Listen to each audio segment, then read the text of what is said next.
안녕하십니까. 서초동 사랑꾼 최한결의 변호사입니다. 명재법률 팀장입니다. 네, 내 남편의 매도를 알았을 때 딱 10가지를 무조건 하셔야 됩니다. 네.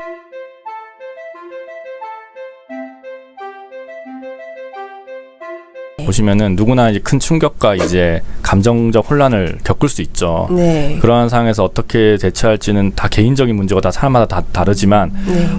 제가 말씀드리는 그런 단계별 이런 것들이 도움이 될 수가 있고 제일 처음으로 해야 될 거는 그 감정을 내가 이제 받아들이고 표현을 해야 된다고 하더라고요. 이런 거 심리적으로 보면은 네. 분노, 슬픔, 뭐 충격, 배신감 이런 걸 다 받아들여야 돼요.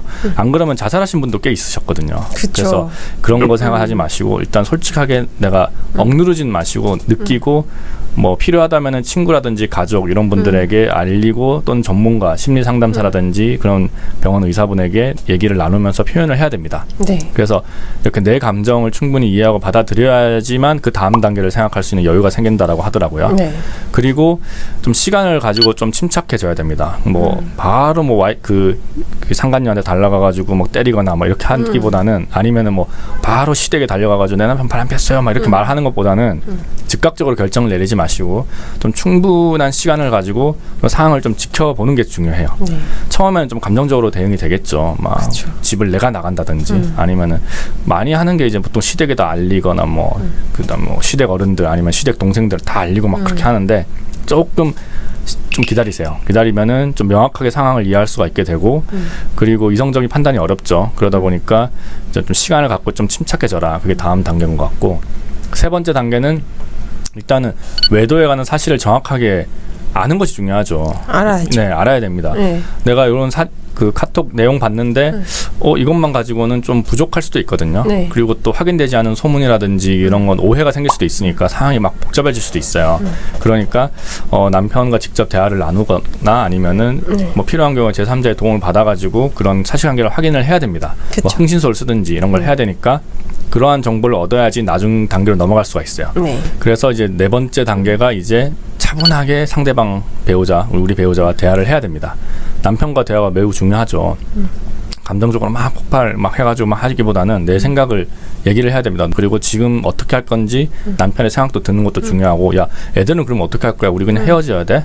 뭐 애들은 그럼 누가 키워야 돼? 뭐 이런 것들 얘기하면서 서로 감정 공유하면서 이해하려고 노력은 일단 해야 돼요. 네. 물론 이해는 안 되겠지만 막 때리고 싶고 막 진짜 찢어버리고 싶겠지만 그래도 이제 그런 이해하는 노력이 필요한 거고 남편분이 만약에 거짓말을 한다거나 아니면 또 계속 뭐 방어적인 태도를 보이면은 사실 뭐 부부 상담도 한번 받으러 가자라고 해가지고 전문가의 도움을 받아서 중재하는 것도 한 방법이고 그러다 보면은 진짜 그 관계가 더 좋아질 수도 있어요. 뭐 비온 뒤 땅이 굳는다고 나 그 여자 이제 안 만날게. 당신이 최고야.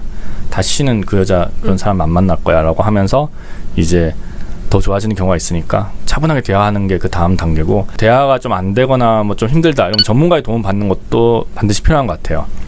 상황이 너무 복잡하다든지 감정적으로 내가 너무나 힘들다 뭐 손이 떨려가지고 더 이상 뭘 일을 못하는 경우다 그런 경우는 뭐 상담사라든지 심리치료사 이런 분들이 전문가의 도움을 받아야 됩니다. 그쵸. 뭐 저의 도움을 받을 수도 있죠. 변호사의 저의 도움을 받을 수도 있는 거고 그런 전문가들의 중재로 뭐 깊이 있는 대화를 하거나 뭐 외도를 극복하는 그런 방법을 찾을 수가 있어요. 또 여섯 번째로 자신의 욕구와 목표를 명확하게 하는 게 중요해요. 그래서 이제 노트에다가 좀 써야 되거든요. 내가 앞으로 어떻게 하고 싶은지 이런 걸 좀 적는 게 필요해요. 다시 남편이랑 잘 살고 싶은지 아니면은 이혼 또는 별거 이런 것들을 선택할 건지 한번 곰곰이 한번 고민을 해보세요. 그래서 나에 대한 감정, 가치관이라든지 미래에 대한 기대 이런 걸 고민을 충분히 해보고 사회적인 시선도 있을 거거든요.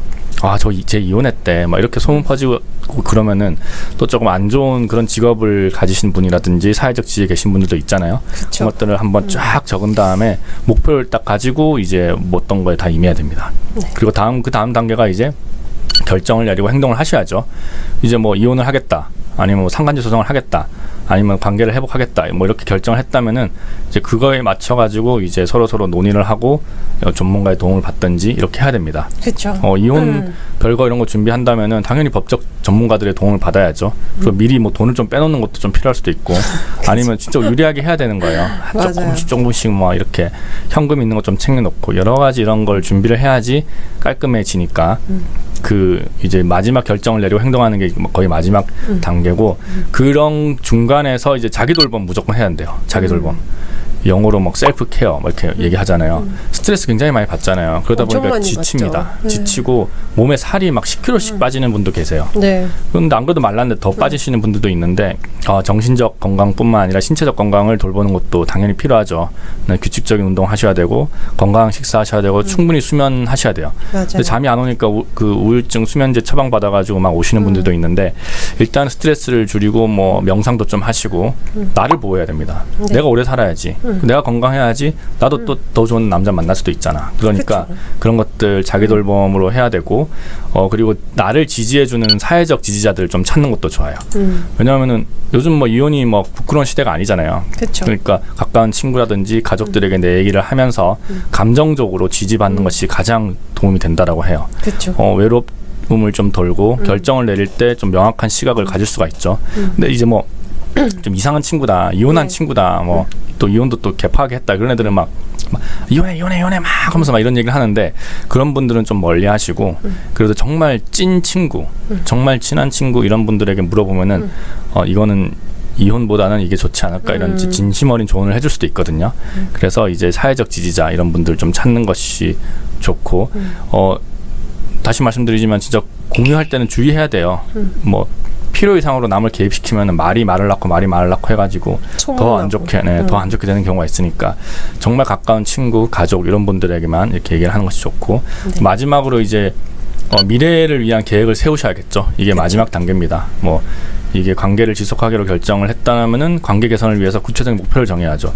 야, 우리 무조건 일요일에는 어디 놀러 가기다. 뭐 수요일 저녁밥은 우리 같이 먹는 거다. 또 금요일 저녁은 무조건 우리가 성관계를 하는 거다. 뭐 이런 것들 있잖아요. 그리고 또 우리가 뭐 왜 바깥에 나갔을 때 무조건 손을 잡고 걸어가는 거다. 막 이런 걸 막 적어 놓으셔야 돼요. 구체적으로 목표와 계획을 세우고 적어야 되고 만약에 관계 끝내기로 했다면은 이제 나도 혼자 될 삶을 준비를 하셔야죠. 새로운 삶을 위해 필요한 지원, 자원이라든지 이런 거 준비를 해야죠. 애기는 누가 키울 것이냐. 그럼 나는 지금 이제 주부인데 내가 나가서 아르바이트를 해가지고 어떻게 돈을 벌 수가 있을까 이런 것도 생각해 보셔야 되고 그래서 이제 이게 이런 좀 전체적인 흐름이 있었습니다. 그리고 저희가 또 이제 추석 맞이하여 또 그런 것도 하나 해보려고 해요.